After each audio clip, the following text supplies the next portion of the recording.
Chechnya is on the brink of a new war. The head of the republic is on his deathbed, and there has been an assassination attempt on the potential successor. Someone fired at Kadyrov's car with, I think it's called a Muka grenade launcher.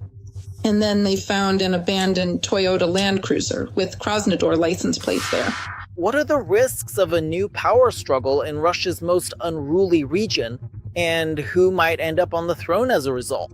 It could be individuals who maintain strong connections to the administration in Moscow, or various figures who are closely associated with different Chechen clans, whether it is Magomed Danudov or the widely recognized commander Abdi Alauddinov.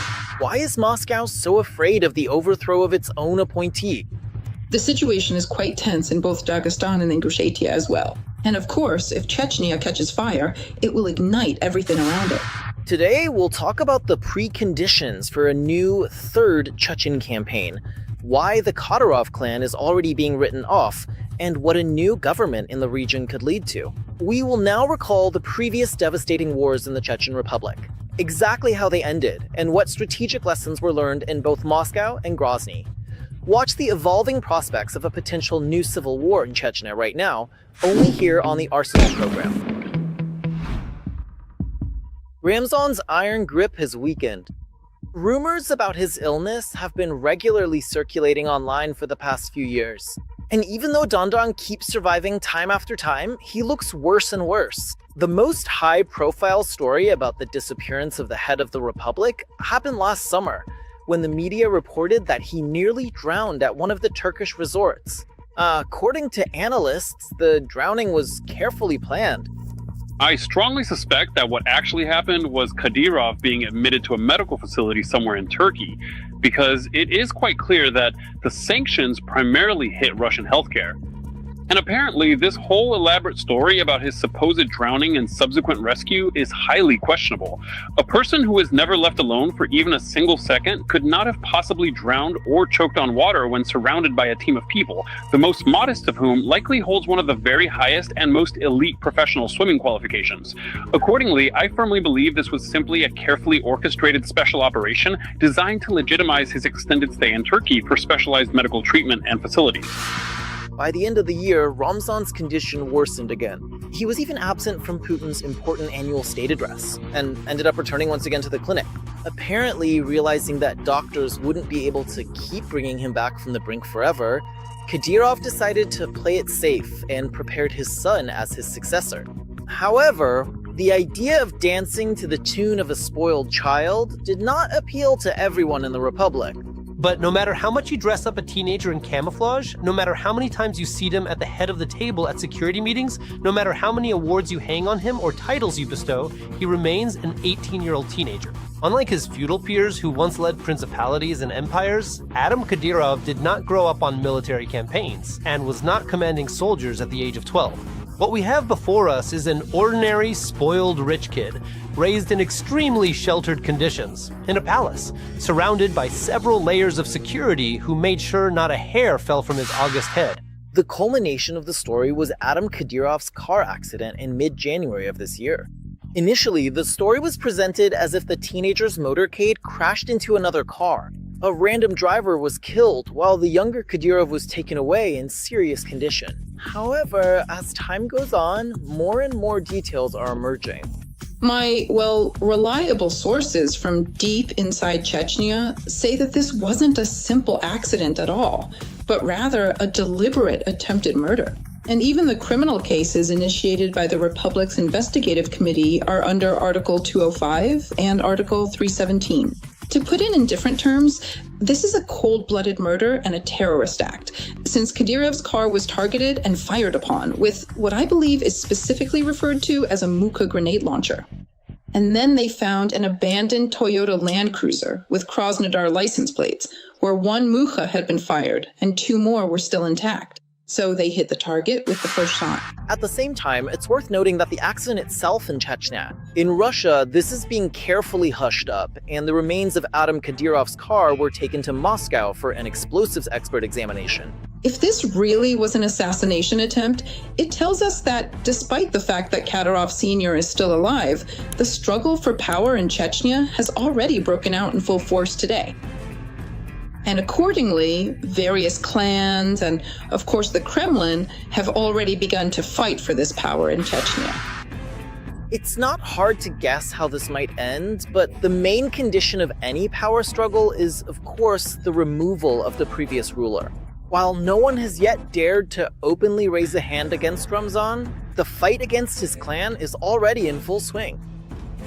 Many sources say that his health is so bad that apparently this year will be the last for Ramzan Kadyrov. So absolutely no one can possibly guarantee that when Ramzan Kadyrov eventually passes away, his sons and relatives won't simply be exterminated and killed. Because, well, this clan has deeply wronged and systematically ruined the lives of not just dozens, not just hundreds, but thousands of people in the Chechen Republic. At the same time, besides sworn enemies, it seems that even Kadyrov's own supporters have turned against him. There is information that his right-hand man, Opti Aladinov, who commands the Chechen fighters in Ukraine, is already gradually pulling them back to Chechnya. According to experts, it was likely the Kadyrovites themselves who could have been involved in the assassination attempt on Adam Kadyrov. After all, not everyone can fire a grenade launcher, let alone with such accuracy.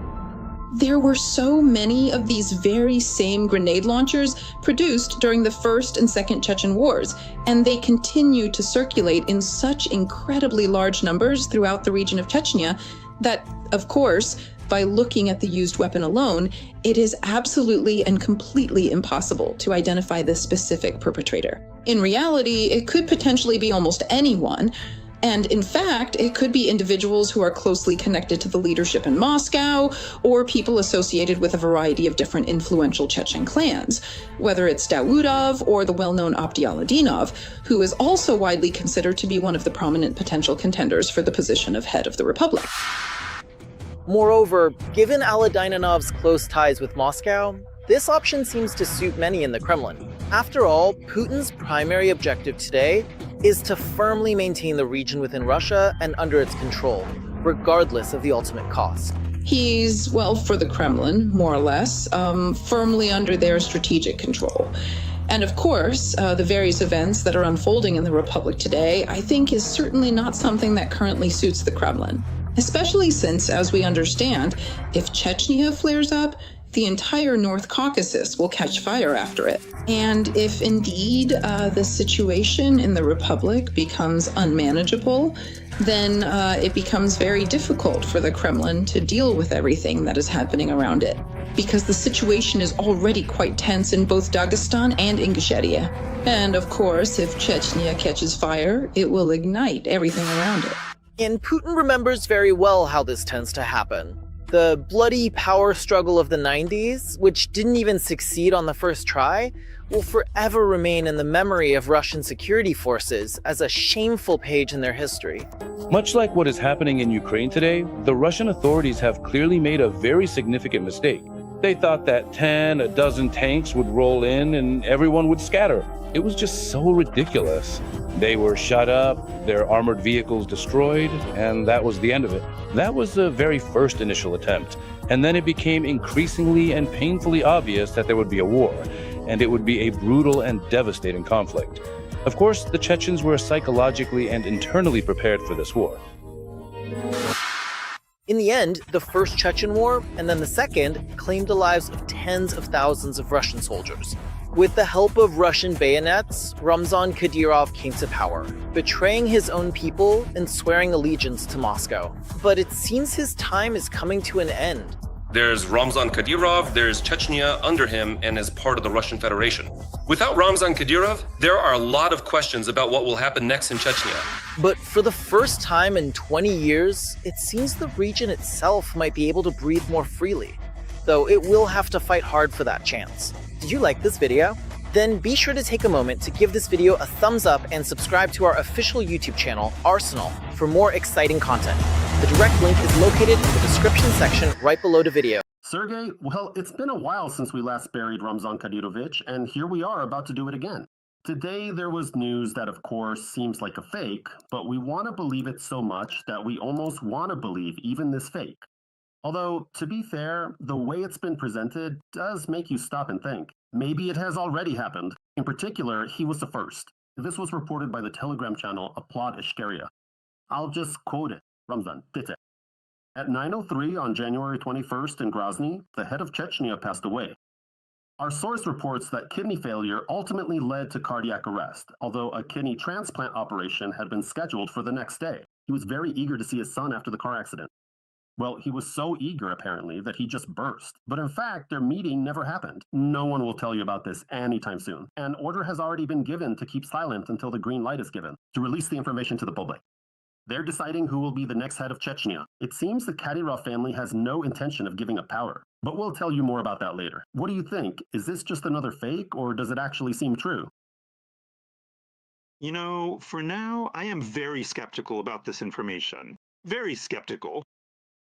Because we must not forget that there is a war going on, not only on the front lines, a hot war, but we also have a war that is just as intense in the information space.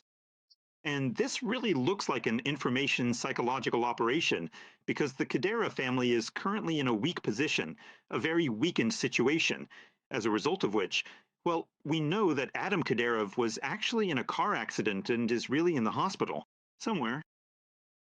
It's not known where, but he is in the hospital because they really can't show him. They're spreading some fakes using his old canned recordings.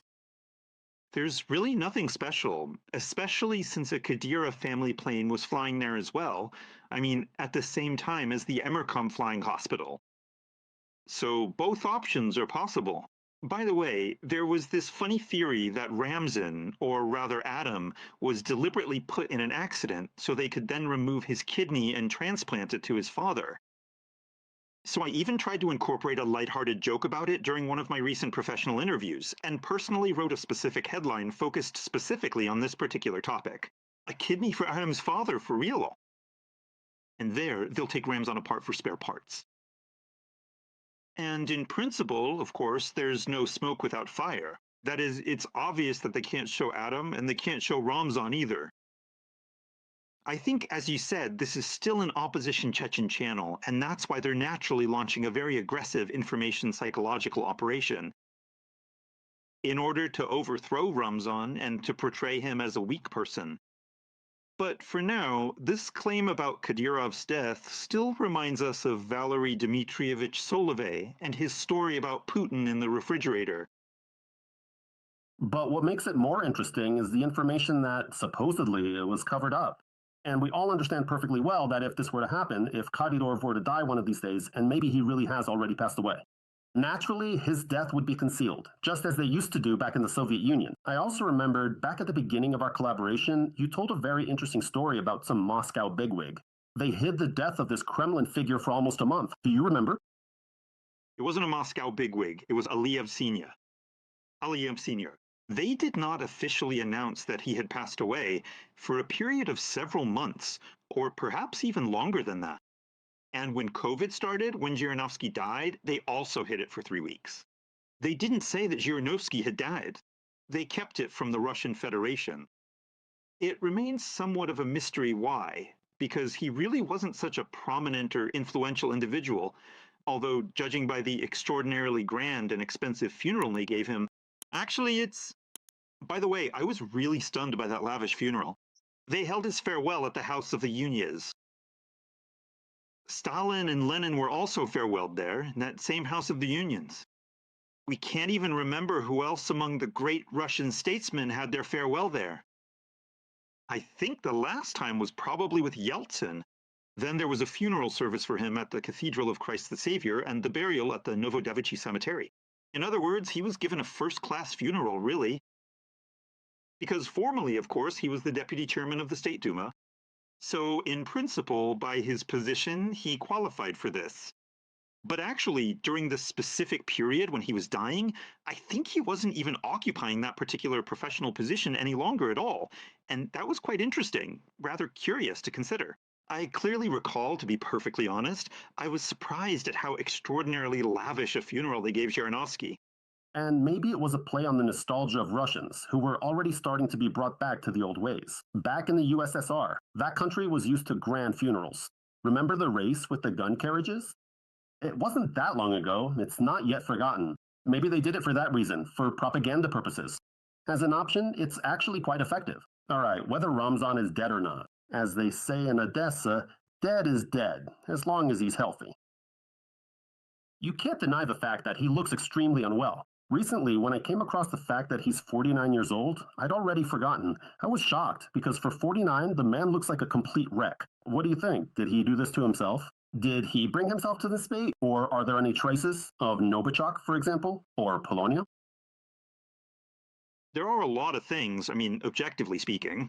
Here, I absolutely agree with you. I've said the same thing myself. I had an interview where I actually compared him to Trump, who's 79. And look, they look about the same age.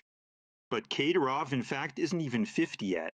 So in reality, he's a very young man. But even I, as I told someone, look at me, I'm not even 65 yet.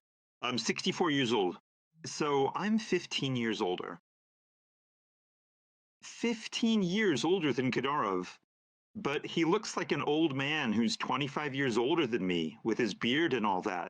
He can barely walk, as we've discussed with you before. The latest videos that were shown, by the way, they weren't even full videos, just video fragments. We, as people who work in television, even have a term for this, microfragment, because it's literally just a second-long appearance. And not once in the past few months have we been shown a single video where he walks, where you can just watch him for a few minutes as he moves. Because his gait is absolutely that of an old man. An 80-year-old. He can barely move his legs. So that's clear. And mostly they show him where they claim he's walking for a couple of seconds or a second, and then he's already sitting, right? Well, at least for now, he can still sit, at least on these video cameras. So in reality, of course, there are real health problems. So, did you poison him or not? He could be poisoned. By the way, not only by the FSB, not only with Novichok, they could gather there and poison him as well. Because it's a small republic, and he's not the only one. The entire republic hates him, actually, except for his own clan. Because it's a clan-based tribal system there. And that's why the clan in power takes all the money for itself. Absolutely all of it, 100% of the money. And gives practically nothing to everyone else. That's why all the other clans hate him. But if another clan comes to power, they'll do exactly the same thing. There is a distinct possibility that, you see, it somehow mysteriously transpired that both Kadyrovs entirely disappeared from our field of vision right after they publicly mocked Zelensky. And then they said that Zelensky mocked Kadyrov, saying that Donald Trump should have treated Kadyrov like Maduro. And so the elder Kadyrov lashed out in response. Well, how did he respond? A post on his Telegram channel. We don't really know if it was actually him or not, but at least it was written in a way that seemed like Ramzan. At least it matched his style.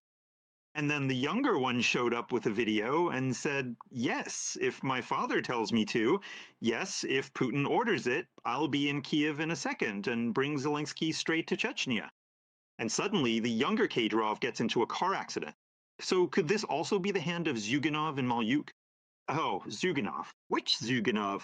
Budanov and Malyuk. It could be Budanov's swan song before he leaves his post. Is that what you're getting at? But I don't think the Ukrainian special services have arms that long yet. Although, of course, anything is possible. Rather, you and I both understand perfectly well that the go-ahead for these special operations, possible poisoning, and the actual car accident was most likely probably given by Putin. And here's another good question that comes up. And if not Putin, then who could have done this against his will? No, I actually don't suspect Putin at all. Because Kadyrov suits Putin, and Kadyrov has an agreement specifically with Putin. That's why Kadyrov will remain in power physically as long as he can, and as long as Putin is in power. And that's why I don't think Putin would have done anything here. It's not in his interest to remove Kadyrov. There are people around Putin, on one side or the other, meaning either mild critics, or even more extreme hardliners, who basically see Kadyrov as not exactly a proper white Russian guy. And accordingly as not orthodox.